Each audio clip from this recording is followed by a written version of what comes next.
দর্শক, খুবই বেদনা এবং দুঃখের একটি খবর। সেটি হচ্ছে ধর্ষণ ও হত্যার হুমকি পাচ্ছেন বলে দাবি সুমাইয়ার। সুমাইয়া হচ্ছে বাংলাদেশের যে নারী ফুটবলার তাদের মধ্যে অন্যতম একজন খেলোয়াড়। সুমাইয়া সহ বাকিদের কৃতিত্বে দুইবার বাংলাদেশ সাফ ফুটবল তার যে শিরোপা, সেই শিরোপা বাংলাদেশে নিয়ে এসছে। তার এই পরিস্থিতি তিনি একেবারে আনুষ্ঠানিকভাবে এই কথাগুলো উত্থাপন করেছেন। খবরে বলা হচ্ছে পিটার বাটলারকে আবারও বাংলাদেশ জাতীয় নারী ফুটবল দলের কোচ করে আনায় বিদ্রোহের ডাক দিয়েছেন ফুটবলাররা।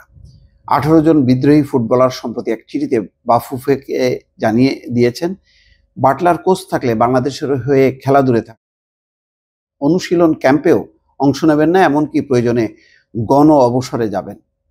চিঠিতে বাটলারের বিরুদ্ধে নিজেদের অভিযোগগুলো তুলে ধরেছেন সাবিনা মাসুরা সানজিদারা, যারা নেতৃত্ব দিচ্ছেন ফুটবল দলের। সেই চিঠি ইংরেজিতে লেখা ছিল। বাফুফের বিশেষ কমিটি বিদ্রোহী ফুটবলারদের ডেকে জিজ্ঞাসা করেছিল, চিঠিটি কে লিখেছে? সবাই জাপানে জন্ম নেওয়া ও বেড়ে ওঠা মাতসুশিয়া সুমাইয়ার নাম বলেন। সুমাইয়াও কমিটির সামনে স্বীকার করেছেন ওই চিঠি তিনিই লিখেছেন। এই ঘটনার পর থেকে সুমাইয়ার জীবনে যেন ঘোর অমানিসা নেমে এসছে, যা 23 বছর বয়সী এই ফরওয়ার্ডের কাছে কল্পনাতীত। সুমাইয়া আজ তার ভেরিফাইড ফেসবুক পেজে লিখেছেন, গত কয়েকদিনে তিনি অসংখ্যবার ধর্ষণ ও হত্যার হুমকি পেয়েছেন। এতে তিনি মানসিক আঘাত পেয়েছেন। তার মানে যখন তিনি বলেছেন যে আমি লিখেছি চিঠি, তখন তারপর থেকেই এই পরিস্থিতি। তাহলে কেন? কারা তাকে ভিকটিম বানানোর জন্য তার নামটা প্রচার করে দিল? তারা কি প্রতিবাদ করতে পারবে না? তারা কি সত্য কথা বলতে পারবে না? তাদের কণ্ঠ কি স্তব্ধ হয়ে যাবে? এই প্রশ্নগুলি কিন্তু সামনে চলে এসছে। ফেসবুক স্ট্যাটাসের শুরুতেই সালাম জানিয়ে সুমাইয়া লিখেছেন, আমার নাম মাতসুশিমা সুমাইয়া। আমি বাংলাদেশ জাতীয় নারী ফুটবল দলের একজন খেলোয়াড়।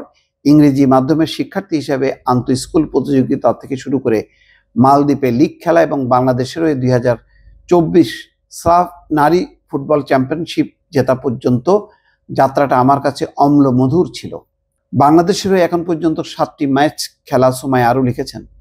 যখন থেকে আমি এই পথ বেছে নিয়েছি, আমার স্বপ্ন ছিল তরুণ শিক্ষার্থীদের অনুপ্রাণিত করা, যাদের মা বাবা চান তারা শুধু লেখাপড়ায় মনোনিবেশ করুক।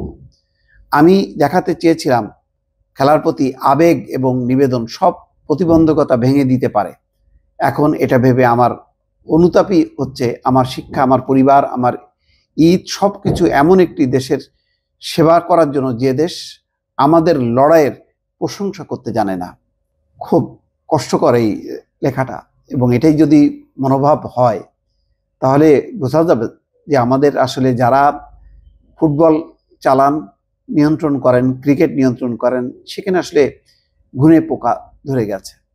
এই ঘুনে পোকা যদি ঠিক না হয় তাহলে বাংলাদেশের ফুটবল, বাংলাদেশের ক্রিকেট বলি, সামগ্রিকভাবে আন্তর্জাতিক অঙ্গনে আমরা আর কম্পিটিশনে থাকতে পারবো না। স্ট্যাটাসের পরের অংশে হুমকি পাওয়ার বিষয়টি জানিয়ে সুমাইয়া লেখেন, ফুটবল খেলার জন্য আমি আমার মা বাবার সঙ্গে লড়াই করেছি, শুধু এই বিশ্বাসে যে আমার দেশ আমার পাশে দাঁড়াবে। কিন্তু বাস্তবতা ভিন্ন। সত্যিকার অর্থে কেউই একজন ক্রীড়াবিদের মানসিক স্বাস্থ্য নিয়ে চিন্তা করে না। আমরা যে পরিস্থিতির মধ্য দিয়ে গিয়েছি, সেই পরিস্থিতি সম্পর্কে আমার এবং সতীর্থদের জন্য ইংরেজিতে একটি চিঠি লেখার ন্যূনতম সামর্থ্য আমার আছে। কয়েকদিন ধরে আমি অসংখ্যবার মৃত্যু ও ধর্ষণের হুমকি পেয়েছি। ব্যবহৃত শব্দগুলো আমাকে এমনভাবে ভেঙে দিয়েছে যা আমি কল্পনাও করিনি। সুমাইয়াকে কারা হুমকি দিচ্ছেন, কিভাবে দিচ্ছেন, সে ব্যাপারে ফেসবুক স্ট্যাটাসে কিছু লেখেননি তিনি। নিজের মানসিক অবস্থা বোঝাতে সুমাইয়া স্ট্যাটাসের শেষে লিখেছেন, আমি জানি না এই মানসিক বিপর্যস্ত অবস্থা কাটিয়ে উঠতে আমার কত সময় লাগবে, তবে এটা বলতে চাই, শুধু তাদের স্বপ্ন অনুসরণ করার জন্য আর কাউকে যেন এর মধ্য দিয়ে যেতে না হয়। খুব কষ্টকর। এই চিঠির প্রতিটা লাইন যদি আমাদের ফুটবলের নিয়ন্ত্রকরা, পরিচালকরা যদি অনুধাবন করতে পারেন, তাহলে বাংলাদেশের ফুটবল বাঁচবে। অন্তত নারীরা তো বাংলাদেশের সম্মানটা উজ্জ্বল করেছে, যেখানে অন্যরা পারেনি। আমি আর কাউকে কটাক্ষ করছি না, বাংলাদেশের তরুণ ফুটবলাররাও তারাও ভালো করেছেন, কিন্তু এরা তো একেবারে দুইবার চ্যাম্পিয়নশিপের শিরোপা নিয়ে এসছে বাংলাদেশে। বাংলাদেশ গর্ব করেছে। কিন্তু আজকে এই তাদেরকে যদি এরকম লিখতে হয়, 18 জন খেলোয়াড় যারা এই বিজয়ের সঙ্গে জড়িত, তারা যদি বলে তাদের গণ অবসরে চলে যেতে হবে, অনুশীলন ক্যাম্পেও তারা যোগ দেবেন না, তখন কি দাঁড়াবে?